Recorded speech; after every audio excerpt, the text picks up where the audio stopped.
Asaph wrote Psalm 73. Asaph was just a regular guy. He was a worship leader, Asaph was a worship leader, and he loved God with all of his heart. But there was a period of time where he went through a struggle with his faith. How many of us have been through that struggle of faith? And so, again, this relates to us so well. Asaph, when he's walking around looking at the world, what he sees is the evil prospering. He sees the wicked man doing great, fat and sassy and happy, successful.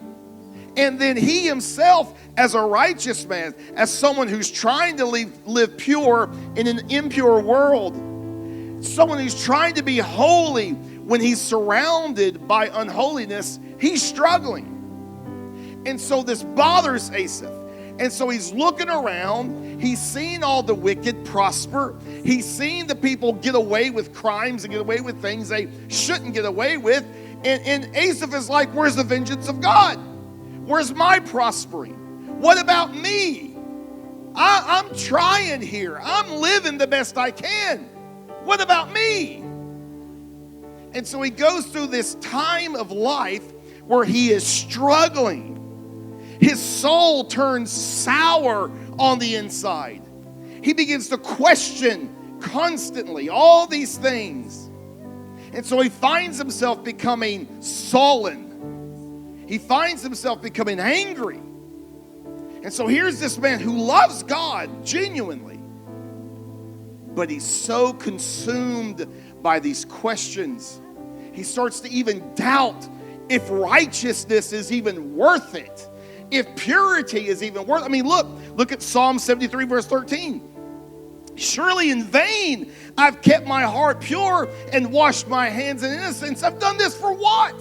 I've been pure for what? I'm actually being haven. I'm being haved. I'm being good. A mother turned around one time, looked at her son, said, behave. He said, I am haven, you know. We were trying, and he's like, I'm trying, but why? It's in vain. Everybody else is sinning it up and seems to be enjoying it. Seems to be doing good, seems to be prospering.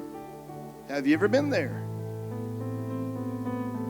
So we come to Psalm 73, verse 21. Notice what he says here. Listen to his cry when my heart was embittered and I was pierced within, hurting within.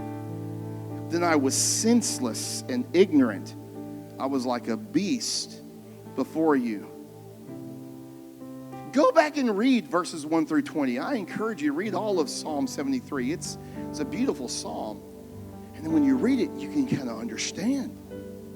I've been there. I've felt these things. I've asked that question.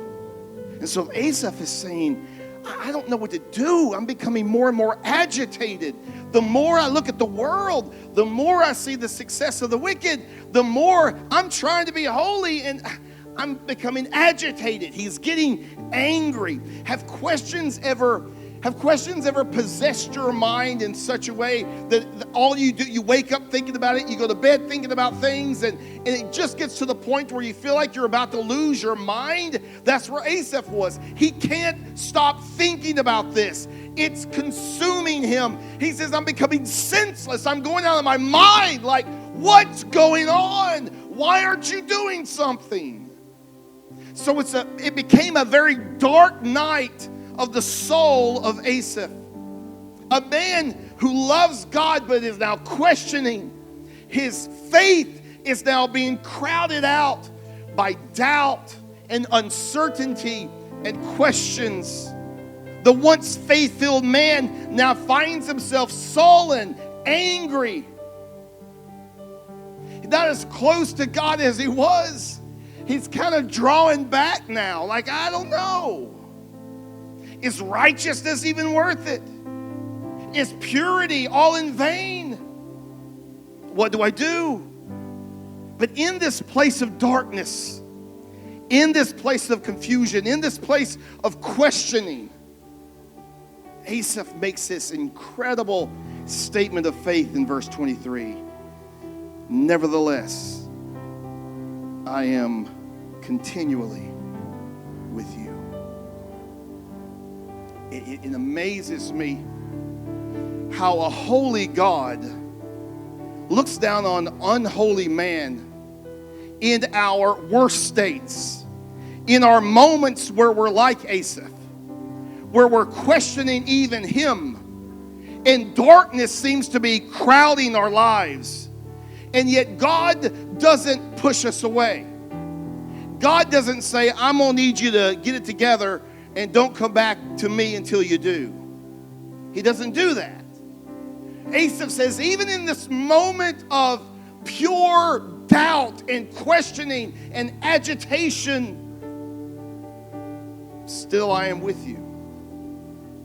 God hasn't abandoned him. It reminds me of David's famous